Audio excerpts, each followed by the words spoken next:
এবং জাতীয়তাবাদী দল বিএনপি সব শ্রেণী পেশা ধর্ম বর্ণ সবকে অ্যাকোমোডেট করতে পারে বিএনপি। এই বিএনপিকে পুরোপুরি জাতীয়তাবাদী পলিটিক্সে দাঁড় করানো তার কিন্তু বড় চ্যালেঞ্জ, কারণ গুপ্ত তো চেনা যায় না, এটাকে বের করতে হবে। কারণ দেশে কিন্তু এআই বেরিয়েছে, দেয় অনেক যন্ত্র বেরিয়ে গেছে।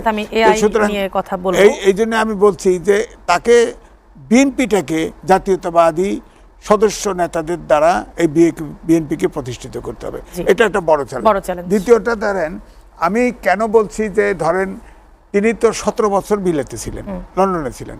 লন্ডন সারা বিশ্বে গণতন্ত্রে এখনো এই লন্ডনকেই কিন্তু সবাই লন্ডনের সূতিকাগার। আমরাও লন্ডনের গণতন্ত্রকে ওয়েস্টমিনস্টার সিস্টেম ফলো করি। সেখানে ব্রিক্সের সময় আত্থান পতন হয়েছে, সে দেশে রাজা আছে, সে দেশে লিখিত কনস্টিটিউশন নাই। উনি সেখানে, আমি তো ছিলাম 10 দিন, আমি দেখেছি মানুষ, আমার মনোজগতের যে পরিবর্তন। উনি তো 17 বছর, আমি ওনার নাম দিয়েছি বিলেতি বাংলাদেশি। তো উনি নিশ্চয়ই বিলেতি যেটা দেখেছেন, যেটা শুনেছেন এবং যেটায় তিনি মনোজগতে তার যে পরিবর্তন, আমার বিশ্বাস সে সুশাসন, আইনের শাসন, গণতন্ত্র, মানবিক বাংলাদেশ গড়ার ক্ষেত্রে তিনি অবিচল থাকবে, অনড় থাকবেন। কারণ তিনিই এখন শেষ ভরসা। সবগুলো রাজনৈতিক দল আপনি দেখেন এই 54 বছর রাজনীতি করেছে, দেশের কোনো প্রত্যাশা পূরণ হয়নি। তিনি আমাদের শেষ ভরসা। আশা করি তিনি এই দুর্নীতি তিনি যদি পূরণ করতে না পারেন তাহলে আমরা একদম হতাশা। বিশেষ করে প্রবীণরা, সিনিয়র সিটিজেন, তাদের আর কোনো প্রত্যাশা থাকে না। আমরা ধরেন আশা করেছিলাম যে এনসিপি নতুন দল হলো, তারা এই উপদেষ্টাও ছিলেন 3 জন। তখন আমি নিজেও সমালোচনা করেছি, কারণ 52 সাল থেকে যত আন্দোলন হয়েছে সব আন্দোলনে তো ছাত্রই অগ্রভাগে ছিল। এখনো এই 24-এর আন্দোলনে ছাত্রই ছিল, কিন্তু ছাত্র এত বিতর্কিত হয়নি এবারে যত হয়েছে, এবং সরকারেও অংশ নেয় নাই, তারা অংশগ্রহণ করেছে। তারপরেও আমি হইনি, ধরেন তারা 3 জন যারা উপদেষ্টা ছিল তো উপদেষ্টা থেকে বেরিয়ে আসছে, যদিও 2 জন উপদেষ্টা এখনো সরকারি বাসভবনে বসে আছে। তো যাই হোক, তারা তো বেরিয়ে আসছে। এখন এই দলটা আলাদাভাবে আমার মনে হয় যা হয়ে গেছে গেছে, এই দেশে একটা প্রেসার গ্রুপ হিসেবে থাকা উচিত ছিল আলাদাভাবে দাঁড়িয়ে, কিন্তু তারা জামাতে জয়েন করলো, শাপলার কলি থেকে ঝরে পড়ে গেল। আপনি বলেন 30টা সিট নিয়ে চলে গেল, 30 জনের নিরাপত্তার জন্য জামাতের ভিতরে ঢুকে গেল। তাহলে বাকি যে গণ অভ্যুত্থানে যে এই যে ছাত্র জনতা, শ্রমিক, কৃষক সবাই যোগ দিছিল, তাদের কি জবাব দেবে তারা?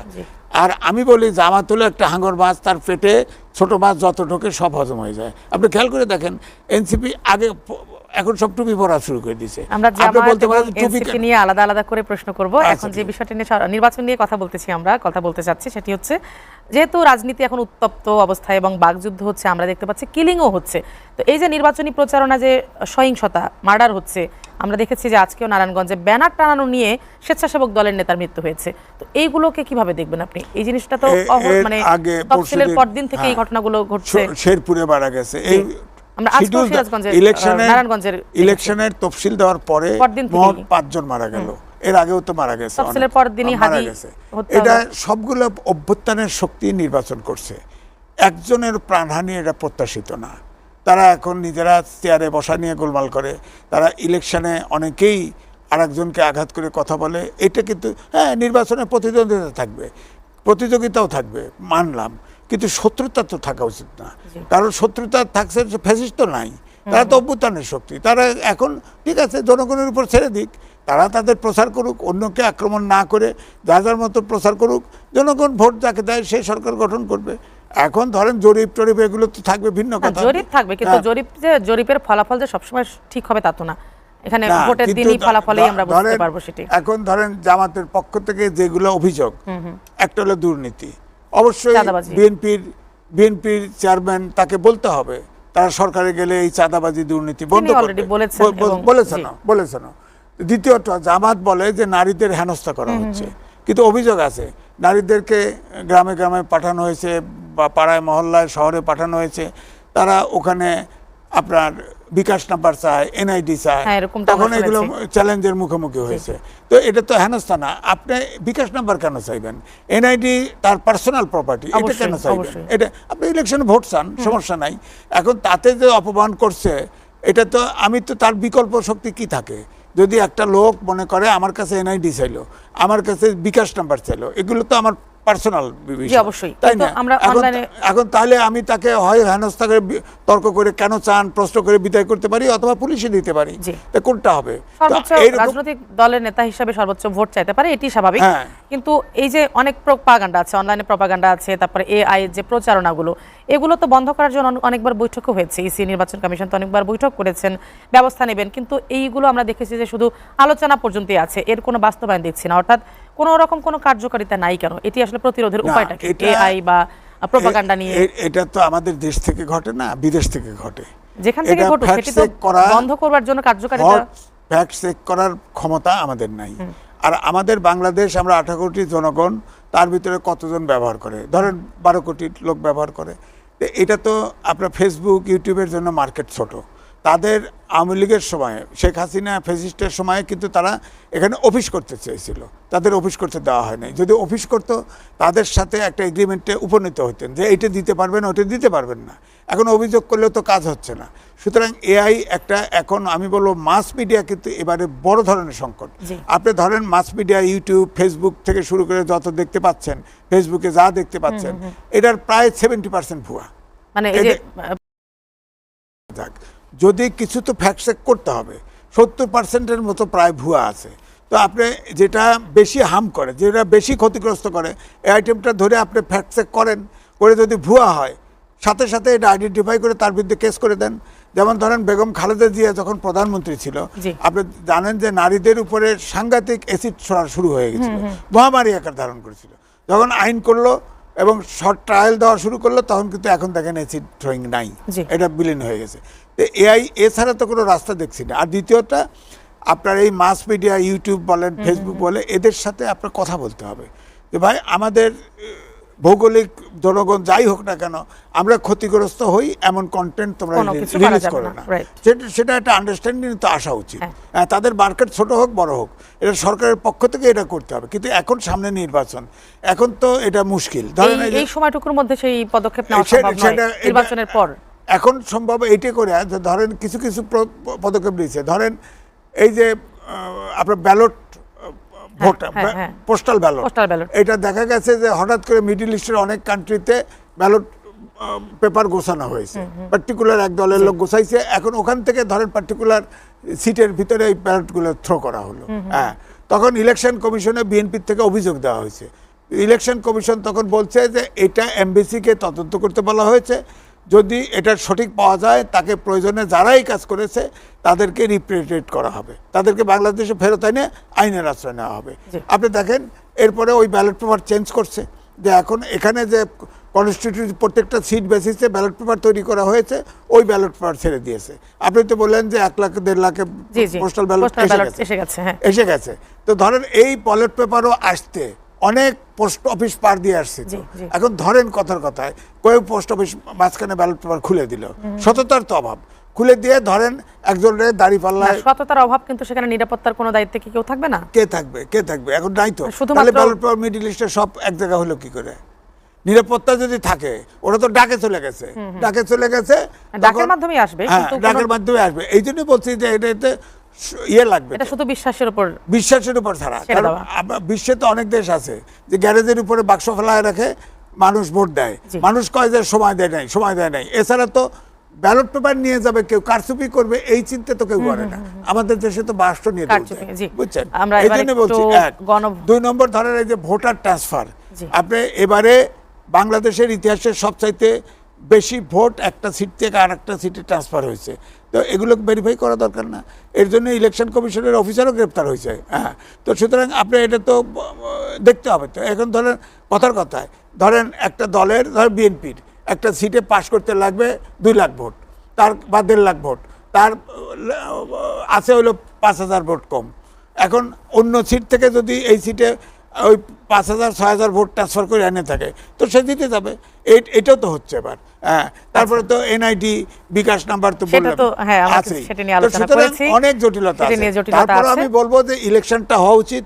দেশটা যে জায়গায় এসে দাঁড়িয়েছে, যতটা সম্ভব ইলেকশন কমিশন তো চেষ্টা পরিবেশ তৈরি করা দরকার নির্বাচনের মাধ্যমে। আমরা এই বিষয় নিয়ে একটু গণভোট নিয়ে কথা বলতে চাই। যেহেতু 11 দিন পর ভোট এবং প্রচারণার আছে মাত্র 10 দিন, সেখানে এবার নির্বাচনের সাথে গণভোটের যে বিষয়টা, 11 দিন পর যেখানে গণভোটও হবে, তো 3বার এর আগে গণভোট হয়েছিল এবং চতুর্থবারের মতো ত্রয়োদশ নির্বাচনে চতুর্থবারের মতো গণভোট হচ্ছে। কিন্তু এর আগে 2টা গণভোটের সময় সংবিধান সাসপেন্ড হয়েছিল, যতটুকু আমি ভুল না করে থাকি। তাহলে এই গণভোট 11 দিন পর যখন হবে, সেই বিষয়টা নিয়ে প্রচারণার ক্ষেত্রে হ্যাঁ ভোট এবং না ভোট নিয়ে যে একটা আলোচনা এবং সমালোচনা দেখতে পাচ্ছি, সেখানে কেউ হ্যাঁ ভোট কেউ না ভোট, হ্যাঁ ভোট দিলে কি হবে, না ভোট দিলে কি হবে, জনগণের স্বার্থে, দেশের স্বার্থে, এবং একটা বৃহৎ অংশ আছে যারা না ভোটের পক্ষে কথা বলছে, তাদের উদ্দেশ্যটা কি, আর হ্যাঁ ভোটের উদ্দেশ্যে যারা বলছেন বা প্রচারণা চালাচ্ছেন তাদের উদ্দেশ্যটাই বাকি। আপনি এটি একটু স্পষ্ট করে বলবেন, তারপর আমার গণভোট নিয়ে আরো প্রশ্ন আছে আপনার দেখেন, কাছে। এখানে আমার নিজস্ব বক্তব্য আছে। এক হলো এই সরকার সাংবিধানিক সরকার, অর্থাৎ সংবিধানের 106 অনুচ্ছেদ অনুযায়ী এই সংবিধান সমুন্নত রাখার জন্য ওত নিয়েছে। তো এখন এই সংবিধানে গণভোট নাই। এখন আপনি বলেন, তাহলে আমি যদি বলি এইটা সাংবিধানিক সরকার, তাহলে গণভোট করার এখতিয়ার তো নাই। আগে গণভোট আগে ইনস্টল করতে হবে, গণভোট সংবিধানে ঢুকাইতে হবে, গণভোটই নাই। দ্বিতীয়ত, আপনি সংবিধান যেহেতু জীবিত, আপনি প্রেসিডেন্টের আদেশ দিয়ে মৌলিক সংস্কার ছিল 40টার মতো, তাকে 4 দফার ভিতরে ঢুকায় প্রেসিডেন্টের আদেশের উপরে হ্যাঁ এবং না দিবেন, আর সবগুলো এর ভিতরে ঢুকানো হয়েছে ল্যাঙ্গুয়েজের মারপ্যাসে 4 দফার মধ্যে। আপনি বলেন, আমি বিজ্ঞানের ছাত্র, আমি সবগুলোর সাথে একমত তো নাও হতে পারি, হ্যাঁ। আর আদেশ যেহেতু অবৈধ, এই আদেশও দিতে পারে না, আদেশও অবৈধ। তারপরে গণভোট নিয়ে আবার দেখেন সরকার পুরা মেশিনারিজ নামাই দিয়েছিল। মানে আপনি কি গণভোটটাকে অবৈধ বলছেন এই সংবিধান অনুযায়ী? এই সময়টায় আমি এই গণভোট বরাবরই আমি বলছি, এখনো বলছি, এটা সাংবিধানিক সরকার, সংবিধানের সাথে সাংঘর্ষিক কোনো কিছু সংস্কার করার এখতিয়ার এই সরকারের নাই। আর গণভোট সংবিধানে নাই। যেটা পারত সেটা হলো 30টা দল নিয়ে বসছিল, তারা কিছু সংস্কারের ব্যাপারে একমত হতে পারত। সেই একমত হয়ে সংবিধানে, এই গণভোটও কিন্তু সংবিধানে আপনার পাশ করাইতে হবে। তো সরাসরি সংবিধান ইলেকশন করে সংবিধানে উপস্থাপন করে পাশ করা দিত। সেই জায়গায় যদি একমত হতে পারতো। কিন্তু এখানে গণভোট দেওয়া হয়েছে, কিছু নোট অফ ডিসেন্ট আছে, বিএনপির 9টা, জামাতের 2টা, হ্যাঁ জামাতের 2টা, এনসিপিরও 1টা। এই এখন নোট অফ ডিসেন্ট নাই। তো এখন ধরেন একটা হলো যে এইটা বলা হচ্ছে যে 100 আলী রিয়াজ সাহেব সহসভাপতি, তিনি 160 দিনের কথা বলেছেন। 180 দিনের মধ্যে এটা গণপরিষদ হিসেবে কাজ করবে, সংস্কার পরিষদ এবং গণপরিষদ। তাহলে আমার প্রশ্ন হলো 12 তারিখে নির্বাচন হবে, এইটা গণভোট যেটা হ্যাঁ অথবা না, 1 নম্বর ধরেন হ্যাঁ পাস করলো, তাহলে 180 দিনে পাস করতে হবে। তাহলে এই 100 দিন কি হবে? ভোটে তো রেজাল্ট হবে। এটাই আপনার কাছে আমার প্রশ্ন করতে চাচ্ছিলাম যে ডক্টর আলী রিয়াজ যেটি বলেছেন 160 দিন, সম্ভবত ভুল না করে থাকলে 180 দিন। আচ্ছা, 180 দিনের মধ্যে যদি এটি গণভোটের কথা বললেন, যে সংস্কার পরিষদ বা গণপরিষদের কথা বললেন, তাহলে এই দিনগুলো কি হবে সেটি একটি বিষয়। এবং আরেকটি বিষয় হচ্ছে, হ্যাঁ ভোট যদি জয়যুক্ত হয়, তাহলে 71-এর মুক্তিযুদ্ধের ইতিহাস কি মুছে যাওয়ার কোনো সম্ভাবনা আছে কিনা? না, তা নাই। আমার কথা হলো, যেটা অবৈধ জিনিস তার কোনো বেনিফিট কি আর বেনিফিট না কি এটা আলোচনা। গণভোট ফেল করলেও কিছু আসা যায় না। আচ্ছা, আসা যায় না, কারণ সংসদ গণভোটটা আসলে এখন খুব একটা ইম্পর্টেন্ট নয় জাতীয় নির্বাচনের সময়। আমার কাছে তাই মনে হয়। এই গণভোট হলো এই সংবিধানের 7-এর ক এবং খ অনুচ্ছেদ আছে যে মৌলিক কোন সংস্কার কেউ করতে পারবে না, এটা আছে। অর্থাৎ এই গণভোট হলে তারা মনে করছে জোর করে সংসদ দিয়ে পাশ করলে এই সরকার দায় মুক্তি নেবে। কারণ আমি যদি বিতর্কে আসি, এই সরকারের প্রত্যেকটা পদক্ষেপ অবৈধ, আমি যুক্তি দিতে পারি এই সংবিধান অনুযায়ী। কারণ সংবিধান অনুযায়ী এই যে 7-এর ক এবং 7-এর খ অনুচ্ছেদে যেটি গণভোটের কথা বলছেন এবং অবৈধর কথা বলছেন, গণভোটের কথা বলছি না, 7-এর ক এবং অনুচ্ছেদে মৌলিক কোনো সংস্কারের কথা পারবে না। পারলে যদি কেউ করে, তাহলে রাষ্ট্রদ্রোহী মামলায় সে বিচারের সম্মুখীন হবে। তাহলে এই তাদের ধারণা যে এই গণভোট করে যদি হ্যাঁ ভোট পাস করাতে পারি, তাহলে সংসদে যদি 180 দিনের মধ্যে পাস করাতে পারি, তাহলে তো আপনার হ্যাঁ না ভোট আউট হয়ে গেল। তাহলে সংসদ বসবে কবে? আর এই গণভোটের এই 180 দিন তাহলে কি হবে? এখন ধরেন বিএনপি জিতলো 12 তারিখে বা জামাতি জিতলো, তারা কি এই 180 দিন বসে থাকবে?